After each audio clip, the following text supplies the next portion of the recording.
Research webinar series. This year's theme is technologically mediated learning in multilingual contexts. We are examining the impact of technological innovation on learning in multilingual settings with a particular focus on AI. Today's webinar is Technology Integration, Language Education for Immigrant Adults, and we will be speaking with Dr. Jen Vanek from World Education. I'm joined today by Cal board member Marguerite Lukes from International Networks for Public Schools, Mathilda Reckford, Adult Language and Communication Specialist, and Cal Communications Director Nick Scherf. We are recording this webinar and will post the recording on cal.org after the event. Before we begin, please mute your microphones to avoid interruptions.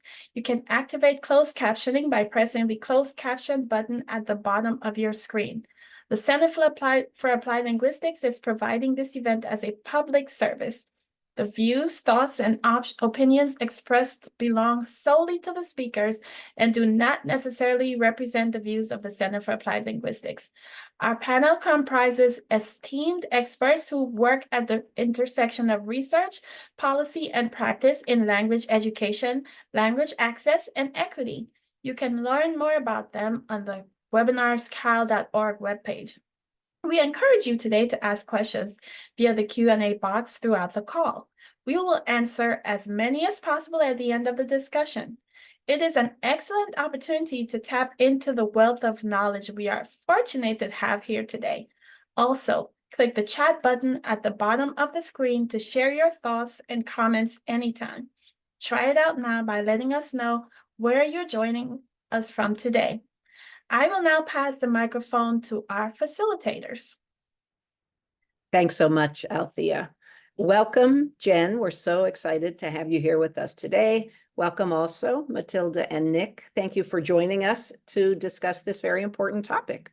We have about 30 minutes now, so let's begin. We want to start, Jen, by asking you to tell us more about your research on today's topic, the impact of digital environments on adult immigrants' language learning and the challenges faced by multilingual individuals in these settings.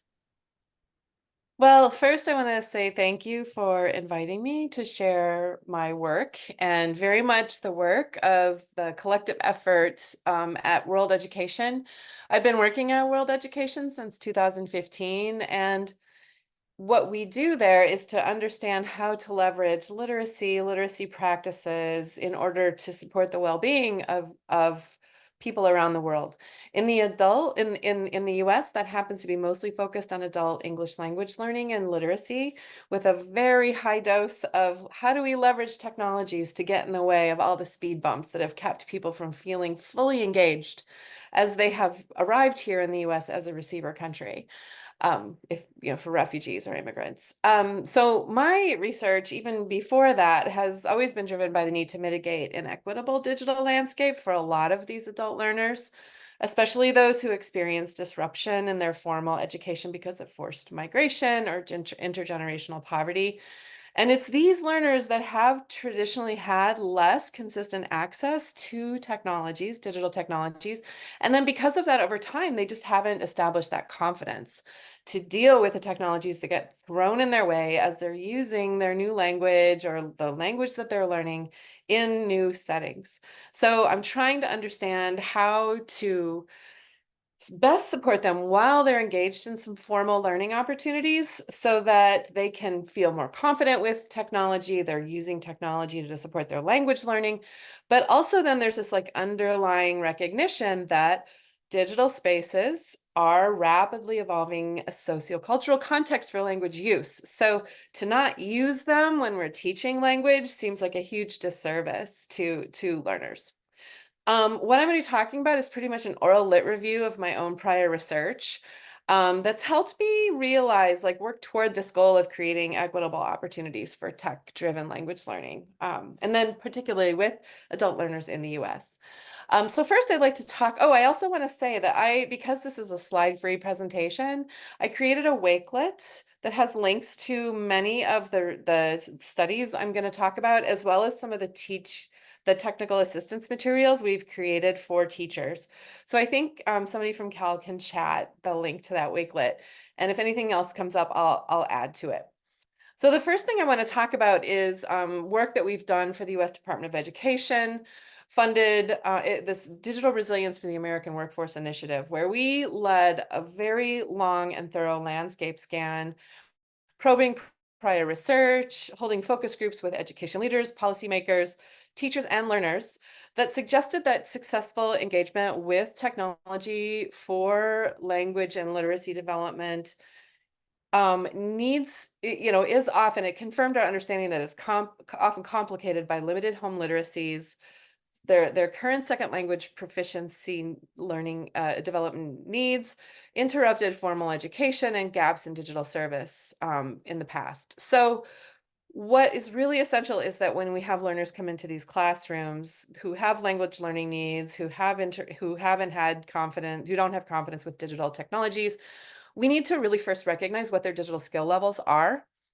And moreover, we need to understand their beliefs about technology use. Some of them might not perceive the relevance and understand that this is a place where they're going to be using language outside of the classroom. We need to understand their technology access too. And then we need to take a look at all of that and then start making decisions about the technologies that are relevant for their learning. This means that it might not be possible to just you hear about a shiny new digital tool and you want to just try it out right away in your classroom. You really do need to pause to determine whether or not the language learner's strengths and their skills development needs align with the technology that you're about to introduce. And if it doesn't align, you need to take time to do some scaffolding to prepare them. And all of that starts with understanding their digital skills needs. So one of the things that I put in the Wakelet was a link to a digital skills framework that we have been working on at World Ed called the Digital Bridges Digital Skills Framework. It has a list of contextualized skills that are embedded within the use. So it's very much like a functional competencies checklist that tells you how people might be able to use technologies. So we encourage teachers to flip through something like that, check off the skills that are required for a technology use for instruction, and really figure out ways to recognize whether their learners have the skills or not. So after doing that, the next thing that you might consider doing is by integrating technologies that learners are already familiar with, or that they might be likely to encounter when they leave the classroom. This is all about providing relevant learning contexts and making sure that they're not just using a technology once, they're never going to see it again. They go through all of this panic because they're forced into learning how to use this new tool that just isn't going to work for their lives. So in 2 summers of research with Martha Bigelow and Kendall King, who were my advisors at University of Minnesota when I was doing my PhD, we were in an English language arts program in a high school, a charter school that was designed to support East African adolescent youth. So we spent 2 summers working with these mostly Somali adolescents, and we decided to leverage a private Facebook group to generate ideas and for them to support each other through discussion that would serve as pre-writing. So not only was it just great because they had already been using Facebook through the path of their exodus from East Africa, but that we also noticed that we were able to really leverage the affordances of Facebook, that and the comments feature were super affirming and really encouraged learners to feel like they were legitimate language learners and users of the language in that space, because they could really respond to each other quite readily. So I've put a link to a paper, actually a proceedings from a language and literacy conference in the Wakelet. I also included a link to some technical assistance materials that we created to help teachers understand that they could select technologies based on what their understanding of the technologies that learners use. So then another thing that has been really evident in the research that I've done is that we need to introduce technologies to learners one at a time. You can't just pile on. Again, there's a link in the Wakelet to a study called the Remote ESOL Practices, where we worked with about 55 programs across the US toward the end and the later days of the pandemic to find out what practices they'd engaged in to keep a sustained connection to their learners while they were working remotely. And this was a key one, only one technology at a time, until, making sure learners are really super comfortable with it. And then finally, another thing I just want to raise here is the importance of language itself. Learners can't feel like legitimate users of the technologies if they can't talk about their skills, if they can't ask questions, if they can't follow directions about how, about how to actually employ the technology. So this actually goes way back to my dissertation research, where I worked with a group of AmeriCorps members in community-based organizations, and we were actually able to see how their digital skill developments was enabled or supported through intentional focus on developing the vocabulary of digital literacy. Again, there's more information in the Wakelet about that. So those are some of the high-level things that I've been thinking about as I've been working to crack this nut of like, how do we make it easier to support these adult language learners use technologies when they've just been excluded from opportunities to do so in the past. Thank you so much, Jen. I'm going to pass it over to Mathilda. Thank you. Yeah, this year we're exploring topics that seek to fit within categories such as access, representation, systems, and structures. In which category would today's topic fit and why? Well, I think access is pretty clearly connected to the work that I've been doing, specifically considering like who does or does not have access for language learning and what policies are necessary to ensure that these technological tools are integrated into the education of multilinguals in a manner that supports both their language learning and the development of skills, knowledge, awareness, and the confidence to use technologies outside of the classroom. One of the things that my colleagues at WorldEd and I have been working on is through, I mentioned the remote ESOL study previously, and the study was excellent because it was so wide scale. We were actually able to get into conversation with people from 55 programs across the country to understand exactly what they were doing to support access. What we were able to understand through that work is that actually touches on the second category of systems, meaning it's not just one actor in a setting that is going to ensure that technology is leveraged in the best way to support language learning. Rather, it takes strong leadership at the top. It often takes partnerships and both external and internal collaboration. So affording language teachers an opportunity to collaborate in support of so they can collaborate to create digital learning content. Teachers are very busy, especially English language learning teachers. Adult ESOL teachers have hardly any paid prep time. So this partnership is essential. Also, in provision of technology access and the digital literacy supports that are needed, sometimes it's really great for programs or teachers to partner maybe with others who focus on that work, or organizations that can get them refurbished laptops for their classroom so that learners actually have the tools that they can use to work. It also just requires rethinking about what it means to be a teacher or a learner. The learner ideally is empowered because the teacher is using technology to personalize and differentiate instruction in a way that's really challenging to do without technologies. So all of these strategies that came out of this research show that it's really kind of an ecosystem that's required in order to maximize access as broadly as possible. I also want to just say that in thinking about access, we also need to think ahead as educators and anticipate those technologies that learners are going to need in work and future schooling. I mean, and right now, the thing that everybody needs to be talking about and thinking about is generative AI. For teachers, it's really essential that they consider the dual nature of their role here. One is teaching with generative AI. Okay, they can use it to create multi-leveled readers, to create multi-leveled assessment items, like all kinds of opportunities there to save time when they're doing lesson and activity preparation. But they also need to be teaching, let's say for AI, they need to be teaching learners what generative AI is, and not only how they can use it in their future schooling or work, but also how to be aware about how to stay safe and what the ethical uses of generative AI is. My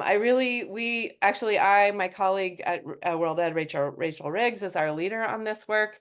We really firmly believe that this is not going away. And if especially people who are teaching adult literacy and language learners to the immigrant, refugee, migrant audience, we can't ignore it, because if we do, then the digital gap that they're on this side of just becomes more distant for them. And it's definitely an equity challenge. We don't have any full-scale studies yet, but in the Wakelet, I have linked to some of the technical assistance and professional development work. We are actually continuously gathering input. You'll see if you go to the link that's in the Wakelet, there's a survey that we're gathering all the time. What generative AI tools are you using? How are you using them? What's been useful? And we've actually, when we pick that stuff up, and we're actually using it to actively create professional development opportunities. One that's really cool that's linked in there is called Camp GPT. And that was an opportunity for teachers to come together in service learning, where they met through a sequence of 3 basically webinars to learn different elements of generative AI. And then as they were learning, they were making together. And we ended up with this really cool thing called the Camp GPT Open Prompt Book.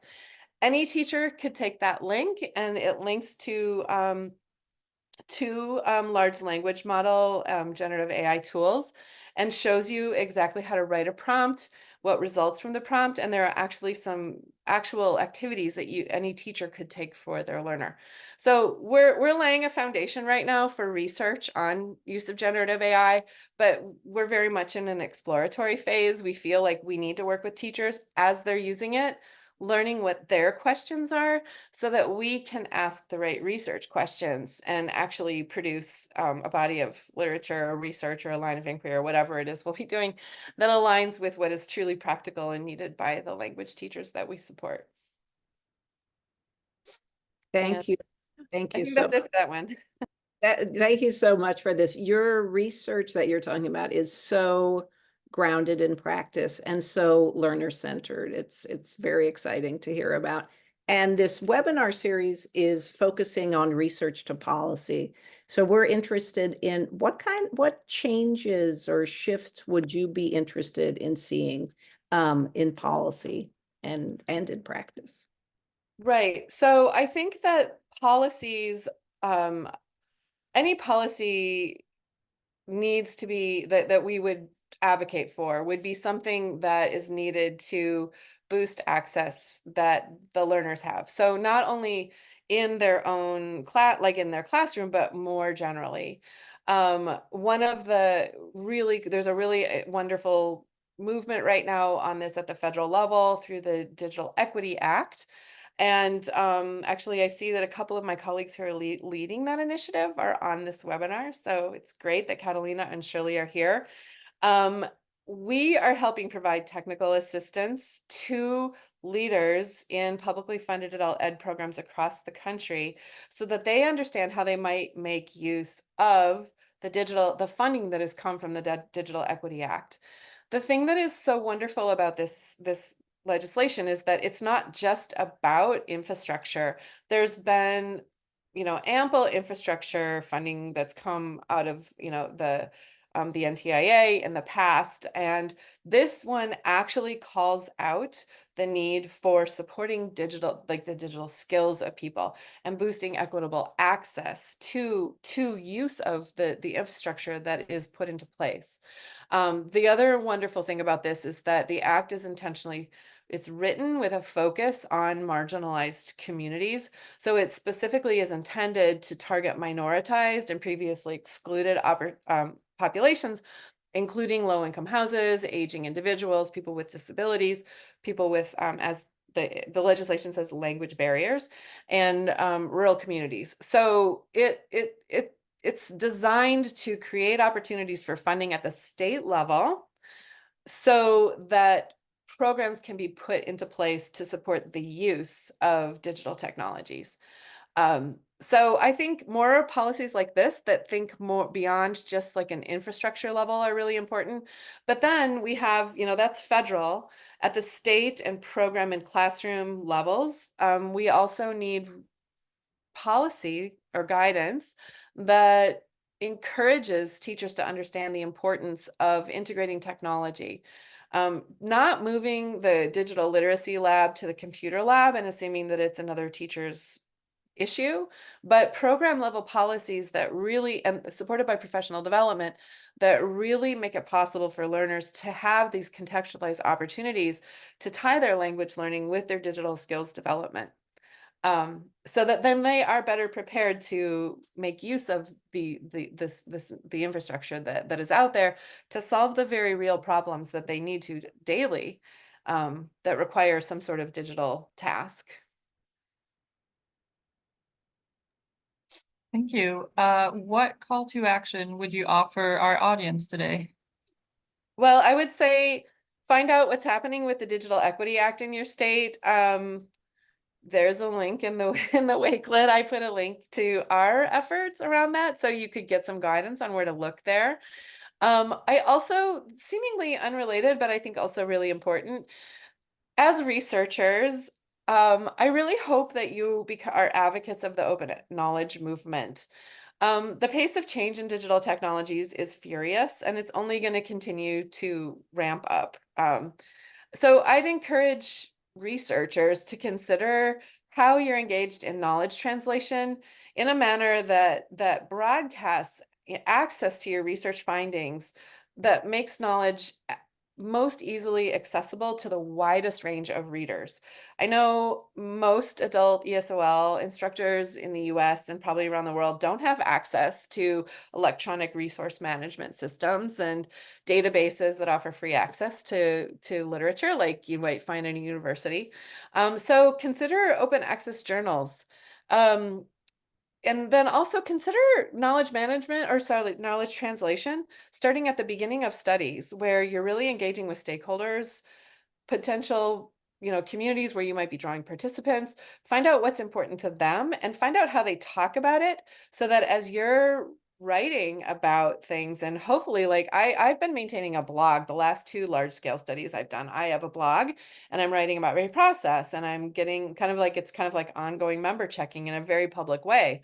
So I'm just trying to be as transparent as possible all the time. I think it's going to make my research better, and it's going to make it so I'm writing to the communities of people who actually desperately need, like whether it's practitioners in the classroom or policymakers.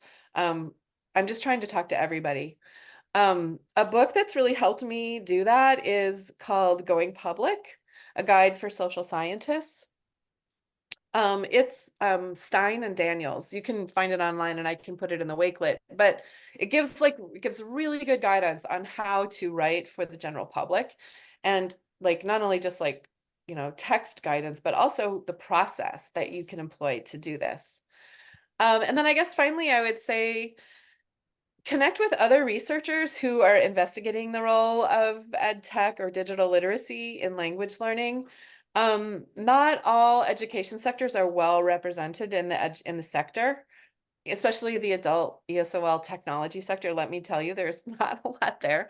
So it can be really hard to know who's doing what, like who's focusing on what, who's the expert on whatever topic.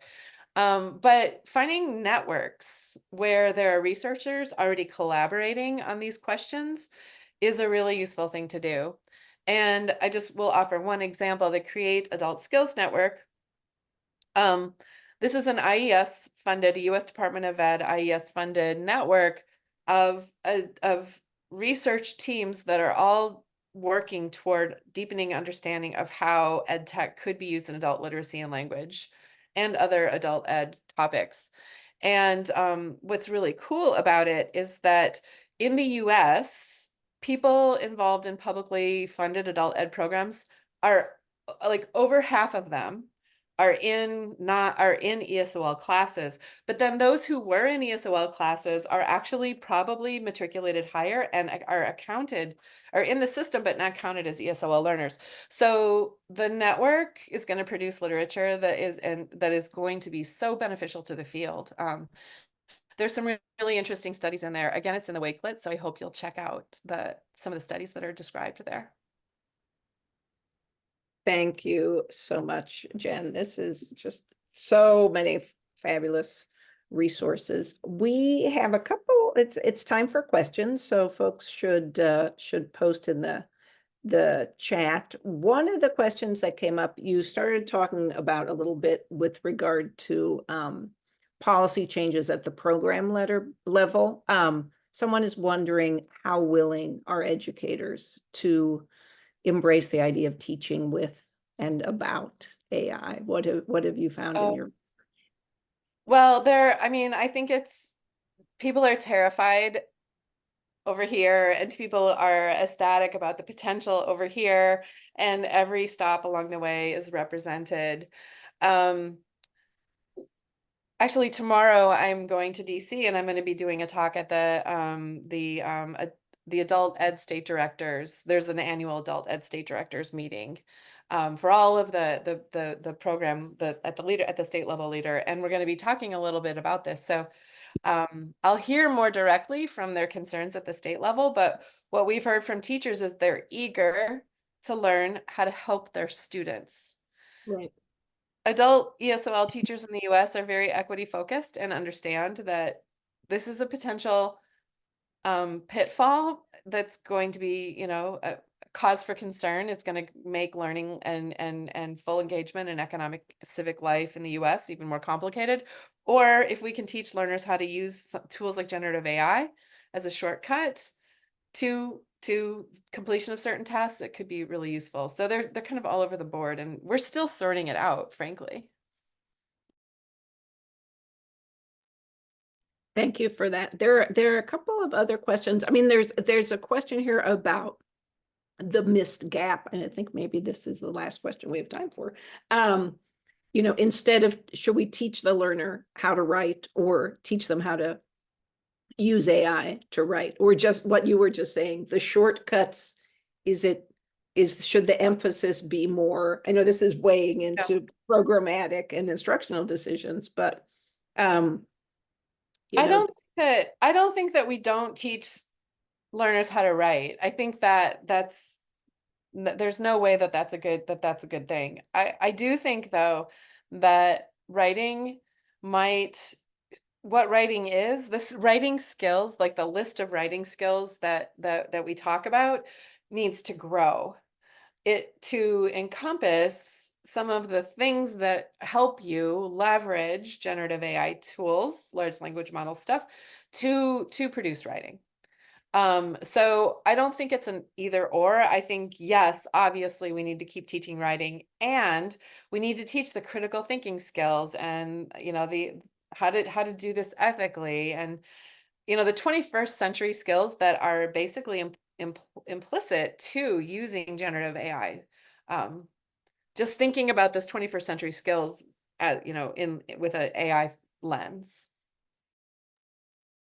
Well, unfortunately, this is all the time we have for today. So that concludes our discussion.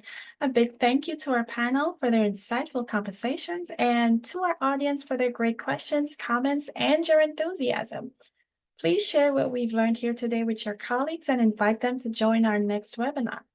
Visit www.kyle.org for more resources to help you in your support of multilingual learners.